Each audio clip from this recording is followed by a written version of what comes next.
누가복음 2장 8절로 14절의 말씀입니다. 신약성경 80페이지 신약성경 80페이지 누가복음 2장 8절로 14절을 한 절씩 나누어 봉독하도록 하겠습니다. 그 지역의 목자들이 밤에 밖에서 자기 양떼를 지키더니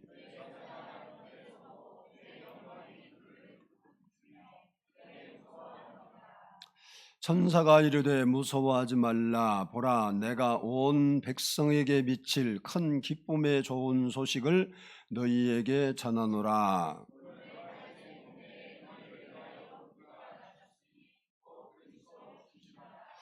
너희가 가서 강보에 쌓여 구유에 누워 있는 아기를 보리니 이것이 너희에게 표적이니라 하더니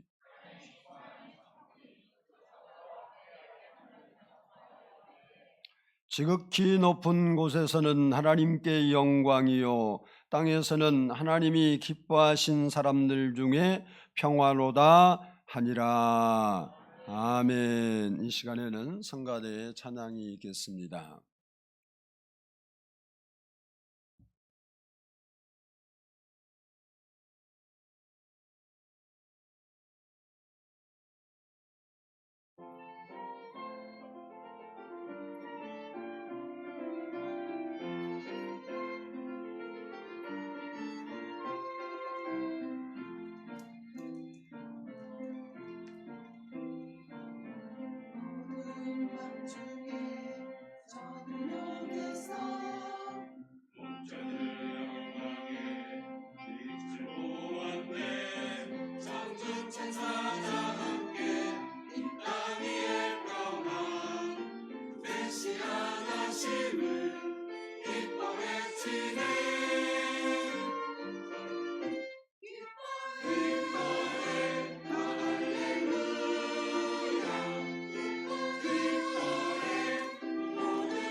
기도드리겠습니다. 사랑해 주님 감사합니다. 오늘 이렇게 기쁜 성탄절을 맞이해서 하나님께 나와 예배할 수 있도록 은혜 주시고 우리 마음을 열어주시고 함께해 주심을 감사합니다.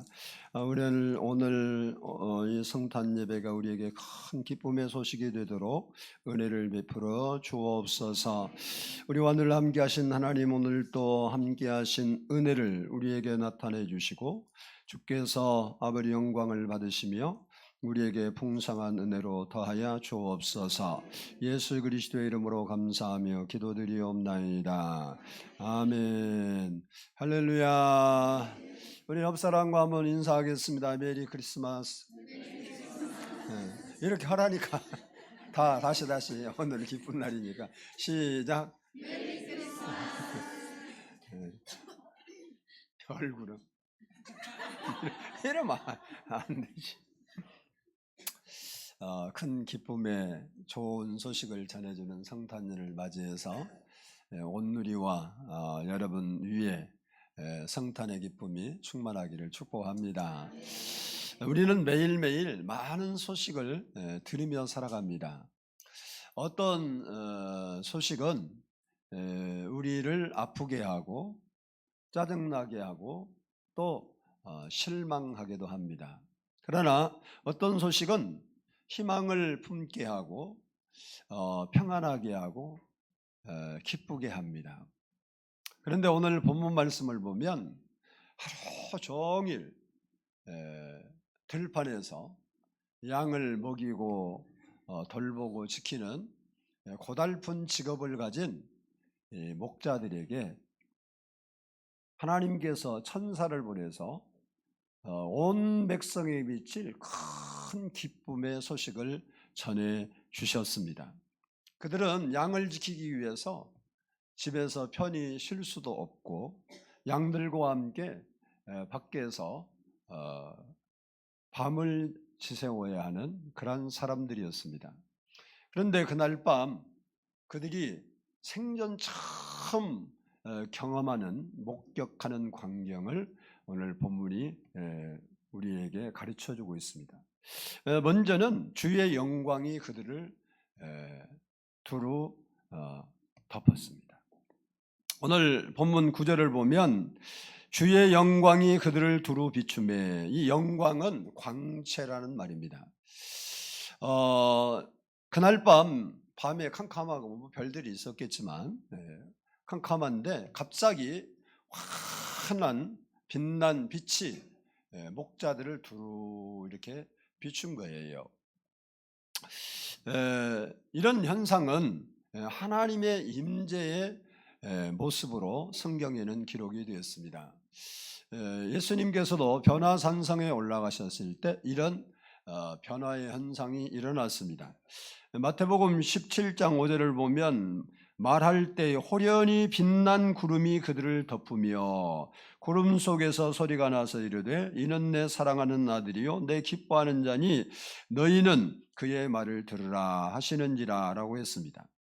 그리고 시내산에서도 성막에서도 솔로몬 성전에서도 이런 주의 영광의 빛이 나타났었습니다. 그런데 그 빛이 한갓 다른 사람이 별로 인정도 않는 이 목자들에게 나타났다는 사실은 굉장히 놀라운 사건입니다. 그래서 오늘 본문의 말씀 보면 그런 현상이 주의 영광이 그들을 둘러 비치니까 그들이 어떻게 했냐? 좋아한 게 아니고 심히 크게 무서워했다라고 했습니다. 오늘 또 우리 가운데 주의 영광의 빛이 여러분에게 비치기를 바랍니다. 두 번째는 주의 사자를 만났어요. 9절 보면 주의 사자가 곁에 서고라고 말하고 있습니다.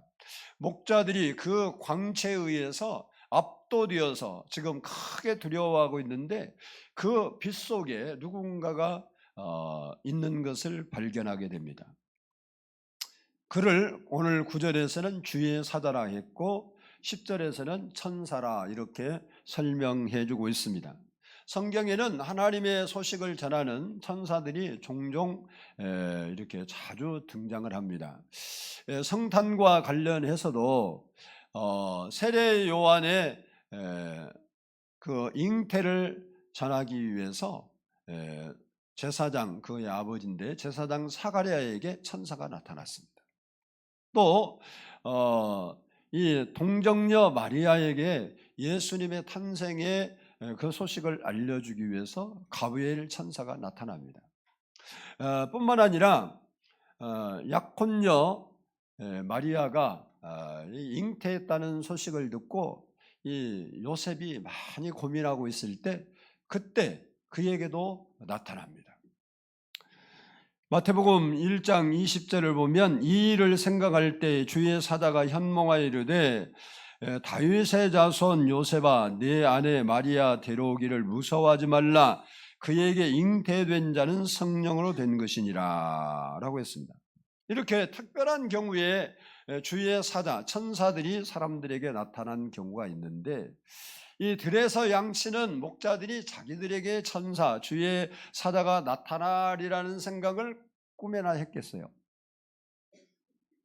그러니까 이 천사들이 나타난 것을 이렇게 경험한 이 목자들에게는 놀랍고 위대한 일일 뿐만 아니라 그들에게는 큰 축복이라는 겁니다. 뿐만 아니라 그들은 그 천사로부터 예수님의 탄생의 소식을 듣게 됩니다. 본문 11절을 보면 천사들이 그 목자들에게 예수님의 탄생을 알려주면서 이런 말을 합니다. 너희가 가서 강보에 쌓여 구유에 누워 있는 아기를 보게 될 것이다 라고 했습니다.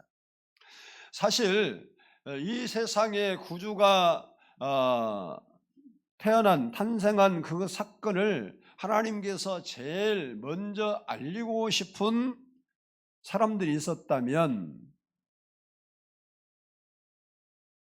당시에 하나님을 잘 섬긴다고 생각되는 제사장이나 서기관, 바리새인, 또 장로들, 사두개인들, 종교 지도자들이었을 겁니다.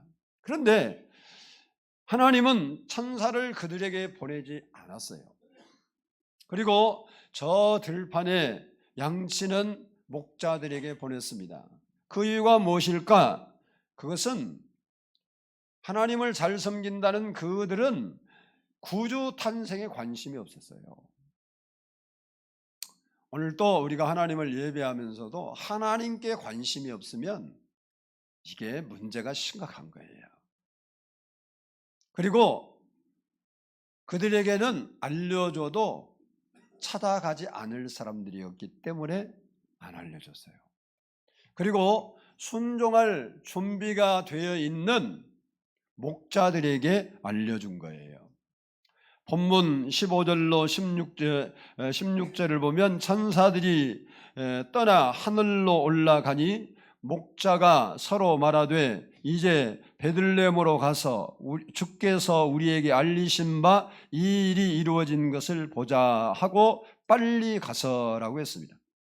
목자들은 천사들이 지시한 그 내용을 듣고 즉시 순종했습니다.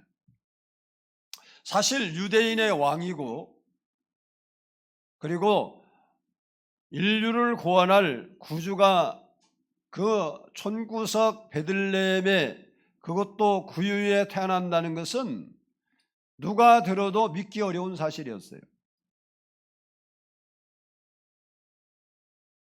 그런데 목자들은 그 소식을 듣고 한시도 지체하지 않고 서둘러서 달려갔다는 겁니다.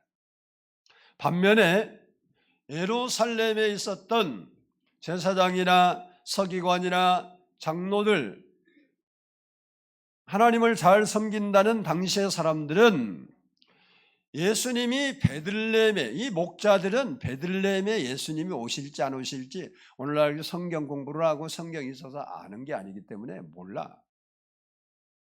근데 그들은 메시아가 하면 베들레헴에 태어날 것도 알았고 또 그 소식도 들었지만 그 누구도 아기 예수께 찾아가서 경배하지 않았습니다. 바로 이것이 하나님께서 목자들에게 먼저 소식을 전한 이유입니다.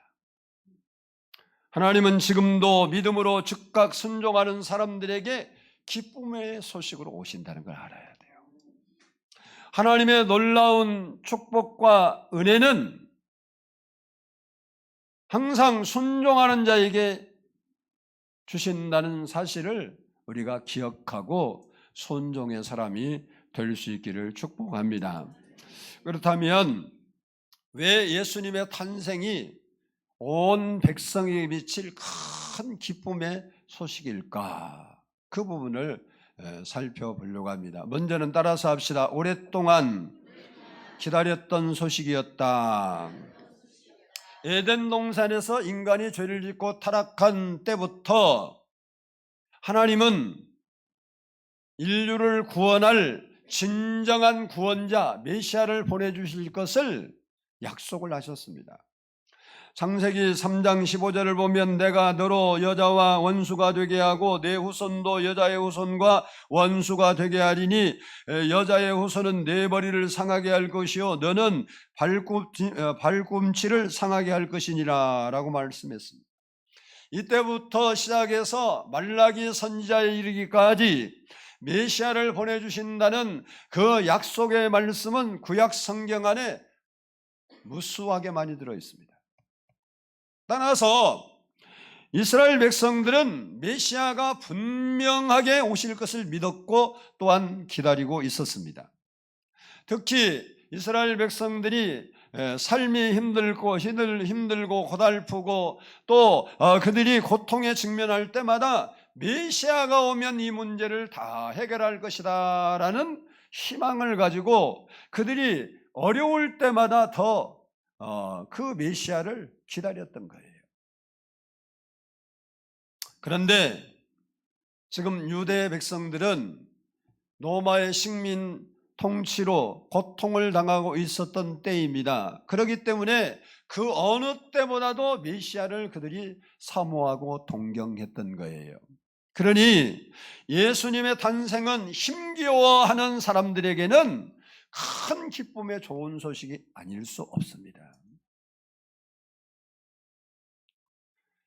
실제로 예수님이 이 땅에 오셔서 사역하시는 것을 보면 질병에 걸린 자, 문제 있는 사람들이 예수님을 찾아와서 만나고 그 문제를 해결하고 그리고 그들의 삶의 행복을 다시 찾는 그런 기사들이 너무나 많이 있습니다. 이런 사람들에게는 예수님의 탄생이 기쁜 소식일 수 있는 거예요. 우리가 영원히 지옥 갈 수밖에 없고 하나님 나라에 이를 수 없는 멸망받을 수밖에 없는 인간이라고 우리가 자인하고 인정하고 깨닫게 되면 예수님의 탄생은 우리에게 그 무엇보다도 큰 기쁨의 좋은 소식이 되는 겁니다. 질병으로 죽어가는 사람이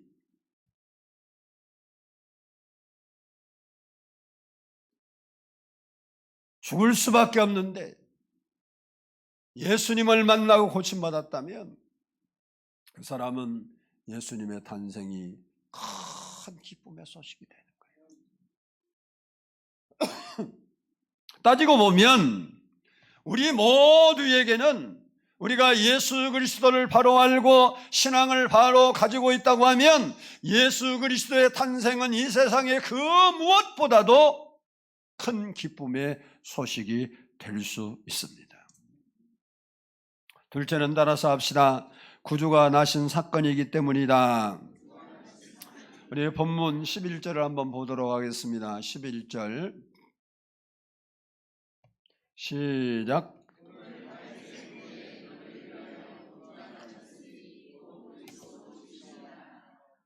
아멘. 이 말씀 보면 예수님을 세 가지로 표현하는데 구주, 그리스도, 주 이렇게 표현을 합니다. 이 구주라는 말은 구원하실 주님이라는 말이고 그리스도라 그리스도라는 말, 그리스도라는 말은 메시아라는 말이고 주라는 말은 가장 높으신 분, 주인이라는 뜻입니다. 왜 예수님의 탄생이 큰 기쁨이 될 수 있을까? 그것은 따라서 한번 합니다. 인류를 구원할 구주가 태어났기 때문이다. 왜 온 백성에 미칠 큰 기쁨의 소식이냐? 온 인류를 구원할 구주가 탄생했기 때문에 그런 겁니다. 메시아 대신 예수님의 탄생이 이루어진 것은 인간의 근본적인 문제를 해결하기 위해서 그런 거예요. 즉 죄로 말미암아 하나님과 원수된 우리의 관계를 회복시키기 위해서 예수님이 오셨습니다. 알고 보면 사람들에게 이보다 더 시급한 문제는 없어요. 죄 문제 때문에 사람에게 근심과 걱정이 찾아왔고 이 죄로 말미암아 불행과 우리에게 고통이 찾아왔습니다. 뿐만 아니라 죽음과 멸망이 찾아왔습니다. 그러므로 이 사람은 이 문제, 죄의 문제를 해결하지 않고는 소망이 없습니다. 물론 이 세상에서는 예수를 믿지 않아도 성공적인 인생을 살 수 있고 뿐만 아니라 행복한 인생을 살 수 있습니다마는 죽으면 심판받고 영원한 지옥의 고통을 받게 되기 때문에 이 문제를 해결하지 않는 사람에게는 희망이 없는 거예요. 희망이. 여러분은 그래도 희망이 있어요. 왜? 우리는 예수 믿고 죄 문제를 해결했기 때문에 그렇습니다. 요한계시록 21장 8절을 보면 그러나 두려워하는 자들과 믿지 않은 자들과 흉악한 자들과 살인자들과 음행하는 자들과 점술가들과 우상숭배 자들과 거짓말하는 모든 사람은 불과 유황으로 타는 못에 던져지리니 이것이 둘째 사망이라고 했습니다. 그래서 예수님께서는 이 땅에 오셔서 뭐라고 말했냐? 내가 의인을 부르러 온 것이 아니라 죄인을 불러 회개시키러 왔다 그랬어요. 그리고 요한복음 10장 10절에서는 내가 온 것은 양으로 생명을 얻게 하고 더 풍성히 얻게 하려 한다라고 말씀하고 있습니다. 죄로 말미암아 영원한 멸망으로 들어가는 영혼을 건져내서 영원한 생명의 나라로 인도하실 분은 오직 주 예수 그리스도 한 분밖에 없습니다. 죄의 문제를 해결하고 영원히 지옥의 고통을 면하게 하실 분은 오직 주 예수 그리스도밖에 없어요. 그러니까 그분이 이 땅에 오신 것이 우리에게는 큰 기쁨의 소식이 돼요. 그분이 오신 날, 그 구주가 탄생한 날이 바로 성탄절이에요. 성탄절. 성탄에 예수님을 영접하면 우리 마음이 새로워지고 영혼이 새로워집니다. 그래서 새 사람이 되고 새로운 피조물이 되는 거예요. 그러면 우리 마음속에 기쁨과 평강과 소망과 사랑이 넘치게 되고 또한 그 예수님을 정말 여러분이 구주로 섬기게 되면 우리 인생의 꿈과 건강과 삶이 회복의 역사가 일어나는 거예요. 그래서 예수 그리스도의 탄생은 우리에게 큰 기쁨의 소식이 되는 겁니다. 오늘 성탄을 우리가 축하하며 예배드리는데 오늘 또 그 성탄의 주님이 우리 마음에 오셔서 다시 한번 큰 기쁨의 소식으로 역사하는 시간이 되기를 축복합니다. 마지막으로 따라서 합시다. 큰 기쁨의 좋은 소식은 전해져야 한다. 우리 10절을 한번 보겠습니다. 본문 말씀 10절 같이 한번 읽습니다. 시작.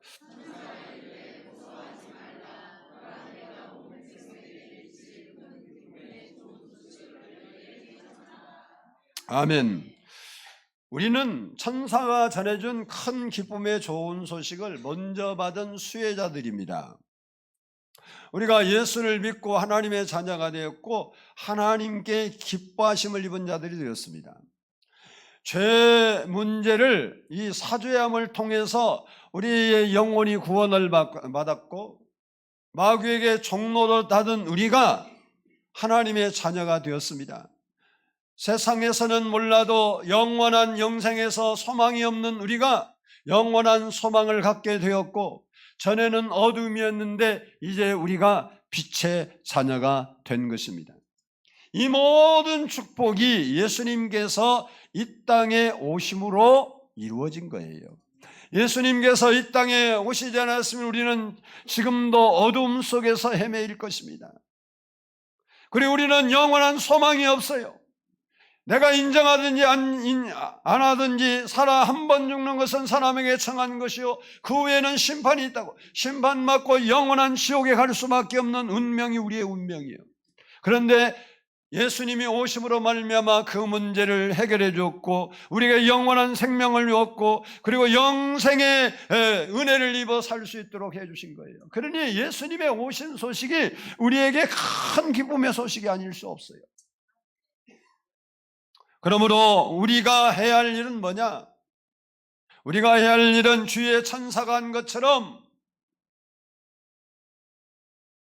우리도 그 큰 기쁨의 소식을 전하는 메신저가 되어야 한다는 것입니다.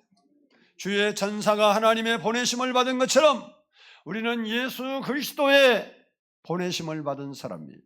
그래서 예수님은 마지막으로 우리에게 뭐라고 그래요? 너희가 땅끝까지 이르러 내 복음의 증인이 되라 라고 말하고 있습니다.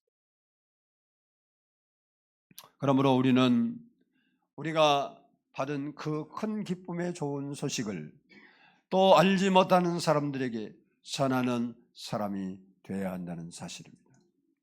1990년 4월 5일 미국의 각종 매스컴들이 이 나이언 화이트라는 18세 된 소년이 죽은 사건이 있었는데 그 일을 앞다투어서 방송에 보도를 했습니다. 이 소년은 어려서부터 혈우증이라는 피해 문제가 있어서 치료를 받던 중에 13살 때 이제 피가 부족하니까 수혈을 받았는데 에이즈에 감염이 되었습니다.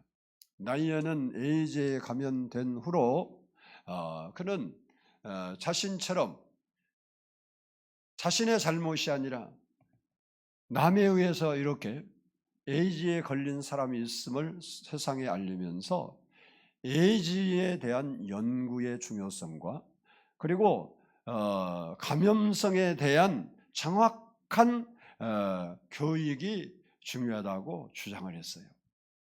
그래서 사람들은 이 나이언의 이런 계속적인 활동을 통해서 에이즈에 대한 생각이 차츰차츰 인식의 변화가 일어났습니다. 나이언은 짧은 인생을 살면서도 어떤 사람보다도 많은 영향력을 미쳤던 사람이에요. 그가 에이즈에 감염된 지 5년이 지나서 이제 죽게 되는데 죽으면서 아버지에게 한 말이 미국 국민을 감동시킨 거예요. 아버지가 내가 이렇게 빨리 가다니 내 가슴이 너무 아프구나 이랬어요. 그렇죠. 부모가 자녀가 죽는데 안 그러겠어요, 누군들. 그러니까 내가 이렇게 빨리 간다니까 18살에 죽으니까 그렇잖아요. 아주 한참 나이 때인데. 그래서 그렇게 슬픈 표정으로 아버지가 아들에게 이야기하니까 아버지의 말씀을 듣고 있던 이 나이언이 평안한 표정으로 이런 말을 해요. 그 대신 아버지는 제게 소중한 선물을 주셨어요. 아버지는 제게 예수님을 알게 해 주셨잖아요. 저는 예수님 때문에 영원한 생명을 얻었어요. 사람은 누구나 죽는 것인데 나는 조금 빨리 가는 것뿐이에요. 그래서 미국의 많은 국민들을 울렸습니다. 그렇습니다. 우리는 조금 빨리 가고 늦게 갈 수 있지만 빨리 가고 늦게 가는 것이 오래오래 살아서 100세를 살아서 참 저 사람은 장수하고 잘 살았다 이게 축하할 일이 아니고, 우리가 생각지도 않게 빨리 꺼져버리는 그런 생명이라고 해서 안타깝다고 할 것도 아니고, 진짜 중요한 것은 예수 그리스도를 아느냐 모르느냐. 18살 이 소년은 아버지가 안타까워하는 그 말을 할 때 아버지는 나에게 예수 그리스도를 알려주셨잖아요. 그래서 나는 그 예수님을 만나고 영원한 생명을 소유하고 있어요. 사람은 누구나 죽는 건데 나는 조금 빨리 간 것뿐이에요. 그리고 자기의 죽음을 담담하게 받아들입니다. 여러분, 예수 그리스도의 오심은 이런 죽음의 문제를 해결하기 위해서 오셨습니다. 예수님의 생명이 우리 안에 있고 예수 그리스도를 구주로 믿는 사람에게는 죽음도 두렵지 않는 하나님의 은혜가 우리에게 머물게 되는 거예요. 그러므로 우리는 나이언이 고백한 것처럼 우리 안에 예수님의 생명이 있음을 확인하고 그 생명 주신 예수 그리스도를 증거하는 삶을 살아야 된다는 겁니다. 이것이 우리가 성탄을 맞는 성도로서 다짐해야 할 부분이다. 그분이 오심으로 우리에게 희망이 되고 그분이 오심으로 우리가 좌절에서 슬픔에서 질병에서 문제에서 건짐을 받을 수 있는 길이 열리기도 했지만 더 나아가서는 영원한 생명을 얻고 하나님 나라에 갈 수 있는 그런 하나님의 은혜를 누리게 된 거예요. 그 은혜를 우리는 나누며 살아야 됩니다. 성탄을 맞이해서